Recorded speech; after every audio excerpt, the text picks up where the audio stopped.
네, 우리 제목 같이 한번 읽어보겠습니다. 성경이 말하는 이혼과 재혼. 네, 성경에서 우리가 강조하는 것, 그것이 이제 하나님이 만드신 제도, 바로 이 가정, 또 교회, 우리가 떠올릴 수가 있습니다. 특별히 이 가정을 보면은 그때 하나님께서 아담과 하와를 창조하신 그 장면, 그 이야기가 나오는데요.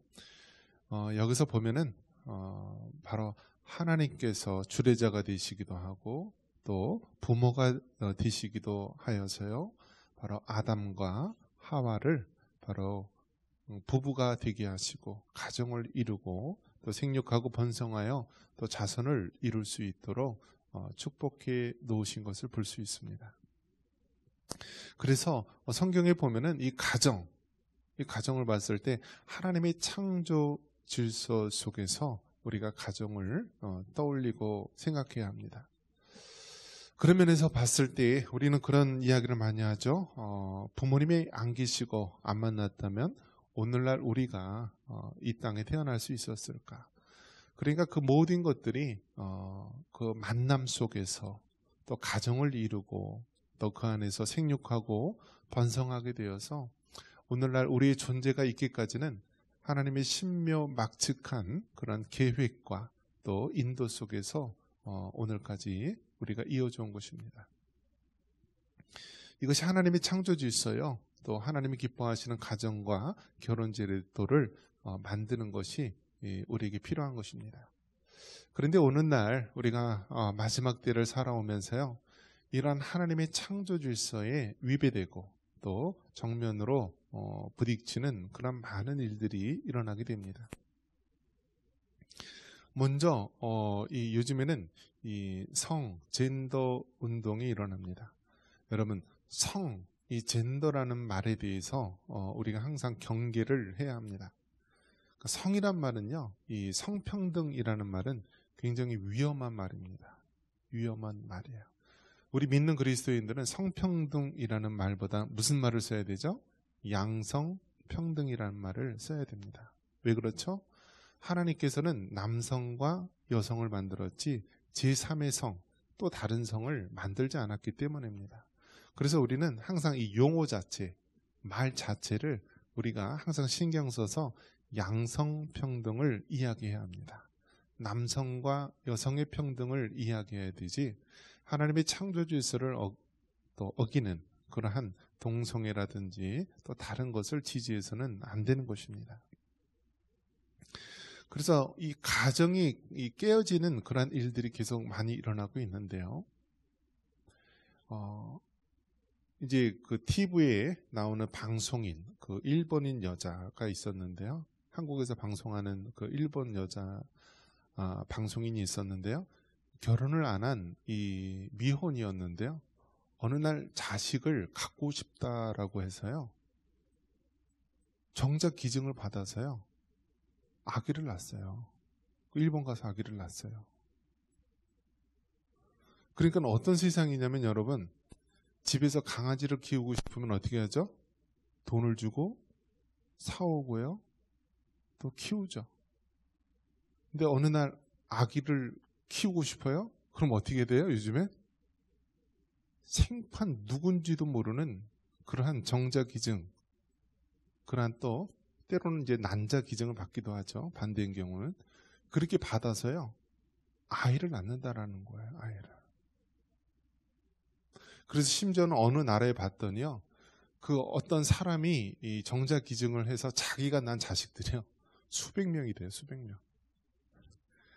어떻게 퍼져나간지도 모르는 거예요. 그러면 누가 기증들 많이 하죠? 젊은 의사들도 많이 기증하고 때로는 전혀 엉뚱하게 범죄자가 또 그렇게 또 기증하는 경우도 있고 누군지도 몰라요. 누군지도 모르고 심지어는 황인종인데 백인종이 나오기도 하고요. 흑인이 나오기도 하고 어떤 빛깔이 나올지도 몰라요. 그러니까 요즘 세상이 어떻게 된 거죠?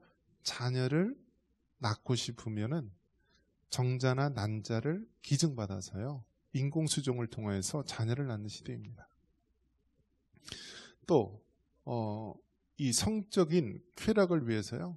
이제는 그 로봇이 활용이 됩니다. 로봇이.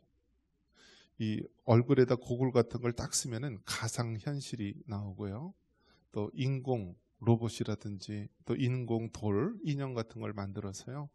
그 성적인 쾌락, 또 성적인 그러한 것들을 해소하기 위한 그러한 놀이산업, 그러한 일들이 이어지고 있습니다. 그러니까 어떤 것이죠? 과거에는 정상적이고 건전한 가정을 통해서 이루었던 남자와 여자의 결합, 또 그 사이에서 생육하고 번성하는 일들이요. 이제는 다 그 모든 것이 해체되고 무너져서요.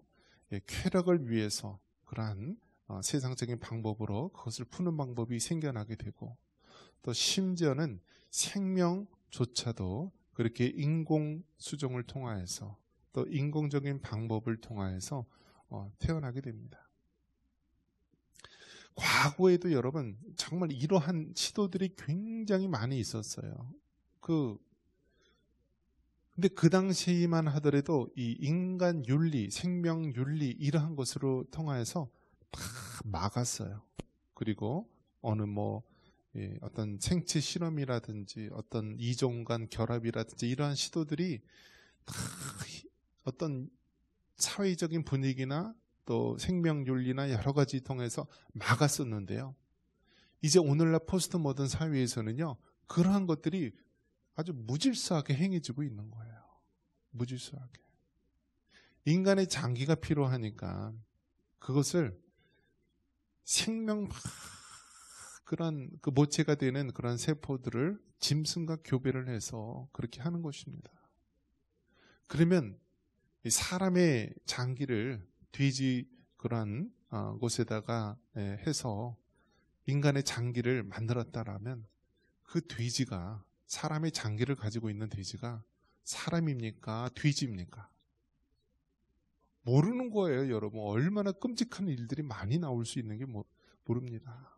그러한 일들을 정말 이 선에서는 하지 말자. 과학자들이나 생명 어떤 그런 과학자들이 이 선은 넘어가지 말자라고 했던 것들이요. 이제는 우후죽순처럼 일어납니다. 일어나요. 그러니까 이제 앞으로는요. 어마어마하게 끔찍한 일들이 일어날 수가 있는 거예요. 그런 사회 속에서 그래도 지금까지 정말 이 사회나 우리가 사는 이 사람다운 사회를 만들어가기 위해서 자정 기능을 가지고 있는 것이 그래도 교회고요. 또 이러한 성경 말씀대로 살아가는 것이 타락해져가는 이 세상, 죄를 향하여서 나아가는 이 세상을 그래도 지금까지 버티고 자정하는 기능으로서 붙잡고 있지만은요, 이것도 어디까지 버텨낼 수 있을지 모르는 그런 시대 속에 살아가고 있습니다. 1980년도만 하더라도 이혼율이 20%대였다라고 합니다. 20%. 그리고 2003년도에는요, 이혼율이 45%였다라고 합니다. 그러니까 80년대에는 이혼이 10명이면 20명이 이혼을 한 거예요. 그리고 2003년도에는 45%니까 10명이면 45명이 이혼을 한 거예요. 그러니까 두 사람 중에 한 명은 이혼을 하는 거예요. 근데 또 왜 그렇게 높으냐면요. 이혼을 한 사람이 재혼을 해서 또 이혼하는 경우가 많아서 또 한 사람이 여러 가지 그러한 중복돼서 겹치는 경우도 있지만 어쨌든 그만큼 이혼율이 많다라는 거예요. 근데 오늘날에는 어떻게 돼요? 오늘날에는 아예 결혼을 안 하는 거예요. 그냥 동거를 하는 거예요. 동거. 그러면 뭐죠? 동거는요? 그냥 사는 거예요. 살다가 마음에 안 들면 헤어지는 거예요. 그리고 이혼율을 잡혀요? 안 잡히는 거예요. 이혼율이 안 잡혀요.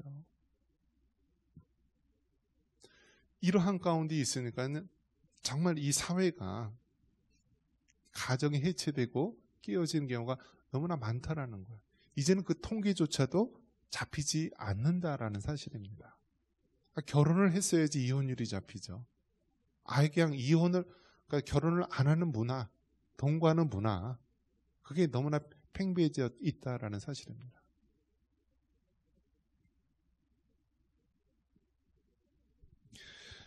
그렇다면 과연 성경에서는 결혼은 하나님이 만드신 제도다, 가정은 하나님이 만드신 그러한 제도다라고 이야기를 하고 있는데, 과연 성경에서는 이 이혼과 재혼에 대해서 어떻게 얘기를 하는가? 오늘 읽은 이제 신명기 24장 1절 이하에 보면은요, 사람이 아내를 맞이하여 데려온 후에 그에게 수치되는 일이 있음을 발견하고 그를 기뻐하지 아니하면 이혼 증서를 써서 그의 손에 주고 그를 자기 집에서 내보낼 것이요. 그런데 과거에는 이제 그러한 일들이 많이 있었죠. 그러니까 쉽게 이야기한다면 여성이 오늘날과 같은 그러한 대우를 받는 시대가 아니었잖아요. 그렇기 때문에 여성으로 태어나서 여러 가지 그런 가슴 아픈 그러한 어려운 일들을 많이 당하게 되는데요. 여성이 결혼을 했는데 그에게 수치되는 일이 있을 경우, 이제 남편이 그 아내로 맞이한 여자를 보내게 되는데요. 여기서 이 구약에서 신명기 24장에서는 이혼 증서를 써서 그 여인을 도로 이제 그 처가가 되겠죠. 그 처가로 돌려보내야 된다. 근데 이혼 증서를 왜 써줘야 되는가? 이혼 증서를 써주지 않는다라고 하면 이 여인은요, 평생 재가할 수 있는 기회가 없는 거예요. 그리고 그 당시 여러분, 그 여인이 살아갈 수 있는 길이 없었던 거예요. 오늘날 어떻죠? 여인들이 거의 다 경제적인 활동을 다 하잖아요. 생계를 이어갈 수가 있잖아요. 그런데 이 성경이 말하고 있는 그 시대에는요, 여성이 살아갈 수 있는 그러한 환경이 아니에요. 그래서 항상 성경이 가장 사회적으로 낮은 사람을 고아와 과부라고 이야기하지 않습니까? 홀로 사는 여인들은 살아갈 수 있는 길이 없는 거예요. 그렇기 때문에 이혼 증서라도 써서, 이 여인이 수치스러운 일이 발견되었을 때 이혼 증서라도 써서 돌려보내라. 그러면 이 여인이 그래도 다른 사람에게 제가할 수 있는 기회라도 생기니까, 살 길이라도 생기니까, 그렇게 배려를 한 그러한 시대적 상황, 문화적인 상황입니다. 이것이 바로 이제 구약 모세 시대에 있었던 그러한 이혼에 대한 이야기고요. 이 이야기가 마태복음 19장 9절에 가서 예수님께서는 이제 뭐라고 얘기합니까? 마태복음 19장 9절 우리 한번 읽어볼까요? 내가 너에게 말하노니 누구든지 음행한 이유 외에 아내를 버리고 다른 데 장가드는 자는 간음함이니라. 이제 그 예수님, 이제 그 당시에 예수님께서 말했던 그 이혼의 상황에 대해서는 음행한 이유 외에는 아내를 버리지 말라, 이혼하지 말라라고 합니다. 이혼하지 말라. 우리나라가 이제 수십 년 동안 간통죄라는 것이 있었다가 이제 몇 년 전에 이 간통죄가 없어졌죠. 이 간통죄가 그 근본적인 취지는 무엇이냐면 개인의 자유보다 가정을 지키기 위한 법이었죠. 그래서 혼인 관계에 있는 사람이요, 이 부부 이외에 다른 데 가서 그러한 성적인 그러한 죄악을 범하면은요, 그러니까 바깥에서 바람핀 사람에게요, 간통죄를 적용하는 거예요. 간통죄. 그러니까 이 죄는요, 민법적인 죄가 아니라 형법이 죄를 범하는 거예요. 형법. 나라에서 정한 형법이 죄를 범하는 거예요. 그러니까 굉장히 큰 죄가 되는 거예요. 큰 죄가. 결혼한 사람이 부부관계 이외에 다른 사람에게 성적인 그러한 비위를 범하게 되면은 나라에서 이 사람에게 죄를 묻는 거예요. 그게 이제 간통죄인데요. 시대가 변하다 보니까 어떤 일이 생기게 되죠? 이 가정을 지키고 또 그런 것도 중요하지만 개인의 자유가 더 중요하다라는 거예요. 개인의 자유. 그래가지고 어떻게 되죠? 이 간통죄를 없애버리게 된 거예요. 없애버리게 된 거예요. 이것이 바로 우리가 맞이하고 있는 현재의 시대적 상황이죠. 자, 그래서 이 예수님 당시에 그 시대에는 이혼에 대해서 뭐라고 얘기하냐면 음행, 즉 바람핀 경우 이외에는 이혼을 하지 말라, 갈라서지 말라라는 것입니다. 자, 이렇게 구약 모세 시대에는 여자를 돌려보낼 때 그래도 마지막 살 길인 이혼 증서라도 써서 돌려보내라.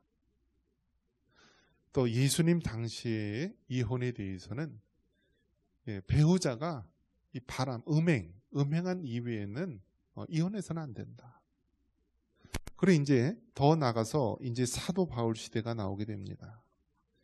이 사도 바울 때는요, 사도 바울에 대한 여러 가지 의견이 있는데, 사도 바울이요, 여러분 결혼을 했습니까?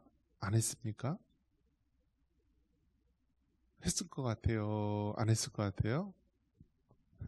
몰라요. 학자들이 아직도 싸우고 있어요. 전통적으로는 사도 바울은 결혼을 안 한 것으로 봅니다. 그런데 이 많은 사람들이 연구해 봤을 때 사도 바울이 가말리엘의 이제 문화생 그쪽인데 거기에 되기 위해서는 거의 다 결혼을 하지 않고는 될 수 없다라고 합니다. 그래서 정통적 큰 주류는 사도 바울은 결혼하지 않고 홀로 독신으로 살았다라는 주장이 이제 지배적이고요. 반면에 베드로 같은 사람은 어떻죠? 장모님이 있잖아요. 장모님이 있다는 것은 무슨 뜻이죠? 부인이 있다라는 거예요. 그러니까 베드로 같은 지자는 결혼을 해서 이렇게 가정을 이루었던 그런 케이스로 보고요. 또 사도 바울은 어쨌든 뭐 처음에는 결혼했다가 평생 솔로였는지 아니면 처음서부터 독신으로 살았는지 모르지만 이 홀로 지내면서 복음을 전한 것으로 보고 있는데요. 이 사도 바울은 뭐라고 얘기하냐면 이혼하지 그러니까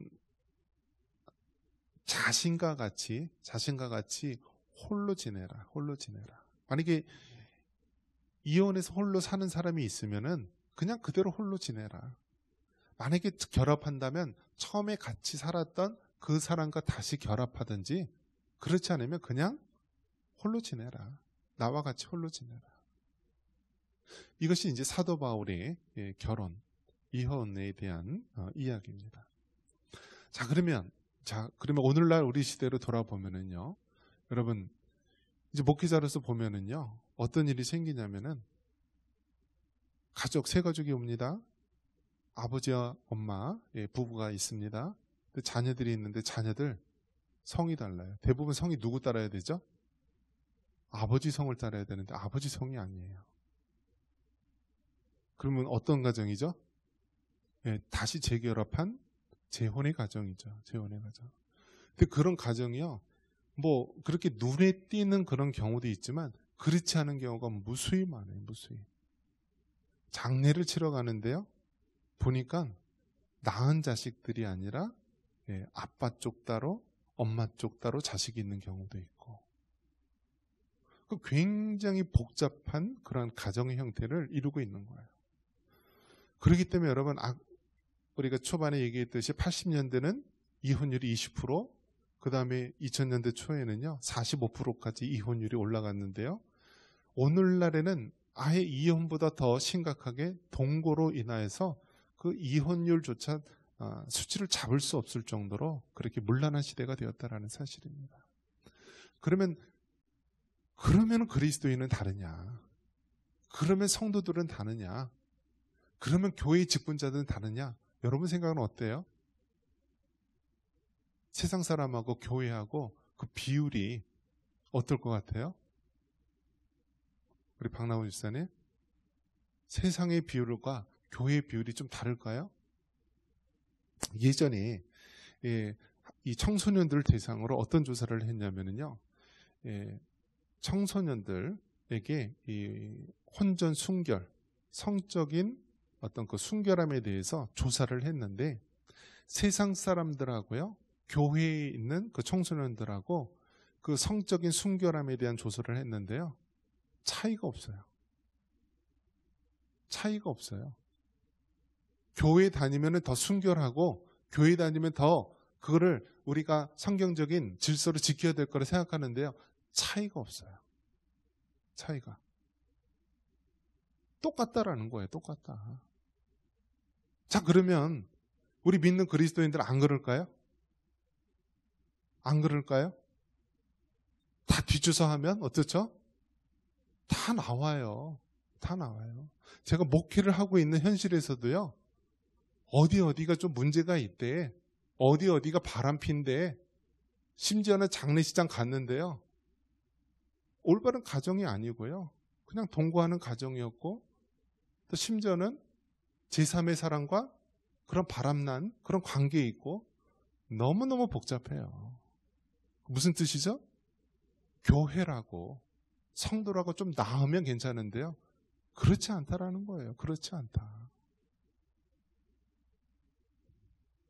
제가 이제 서울에 있는 이제 큰 교회, 5만 명 이상 되는 큰 교회 다녔었는데요. 그중에 그 교회 다니는 안수 집사님, 하여튼 직분자였던 것으로 기억을 하고 있는데 죽었어요, 갑자기. 왜 죽었냐 했더니 큰 호텔에서 바람 피다가 복상사로 갑자기 죽었어요. 그럼 어떻게 되죠? 참 수치스러운 거잖아요. 수치스러운 거. 그러니까 그 당시에 그게 막 교회에 팽배하게 퍼졌는데요. 결국 이제 그 담당했던 그러한 목사님이 그만두고 뭐 그런 일들이 생겼습니다. 그러니까 무슨 얘기를 하려고 하냐면 교회라고 해서 전혀 낫다라고 말할 수 없는 시대가 되었다라는 거예요. 교회에서는 장로고 집사고 권사고 그러면서요. 세상에 나가서는 구별되지 않은 그러한 모습들이 너무나 많은 시대를 맞이했다라는 거예요.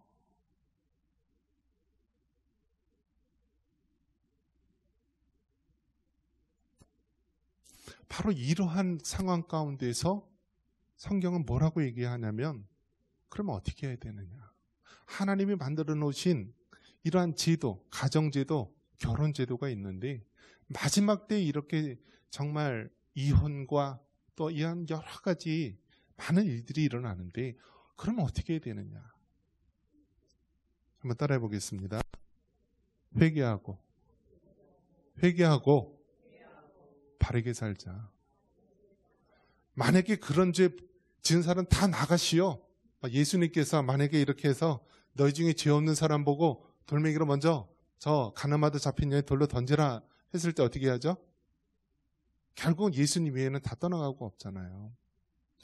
결국은 지금 이 시대 속에서 우리가 해야 될 것은 무엇이냐면 자, 이혼한 사람들 다 나가세요.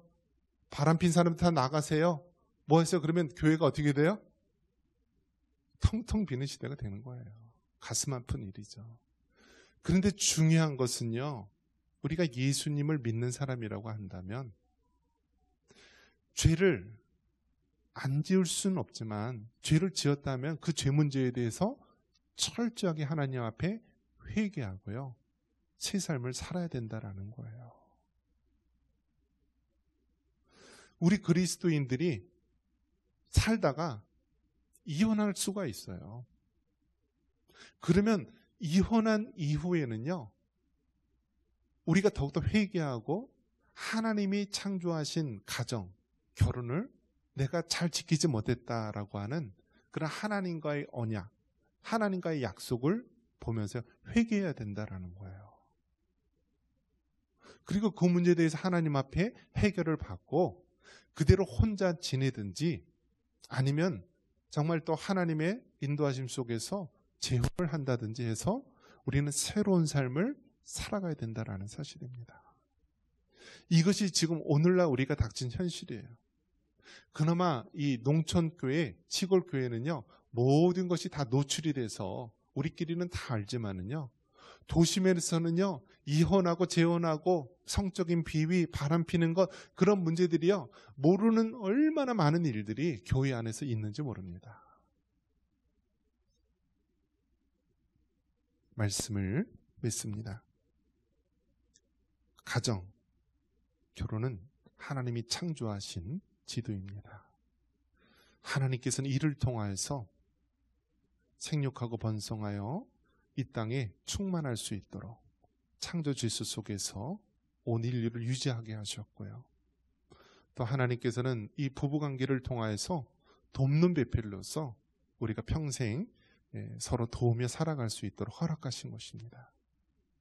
근데 마지막 때에는 바로 이 가정, 결혼제도가 파괴되면서 혼란과 무질서와 또 타락과 죄악의 시대가 되었습니다. 이 마지막 때에 하나님이 창조하신 이 가정의 제도를 우리가 잘 지켜내고요. 이혼한 사람이 있으면 회개하고 새 삶을 살아가시기 바랍니다. 또 재혼하게 된다면 또다시 가정을 깨트리지 않도록 더 하나님 앞에 올바른 가정을 만들어 가시기 바랍니다. 이 모든 것, 우리가 하나님의 창조 질서와 우리를 향하신 하나님의 뜻을 기억하며 믿음으로 살아갈 수 있는 우리 모두가 되기를 주님의 이름으로 축원합니다.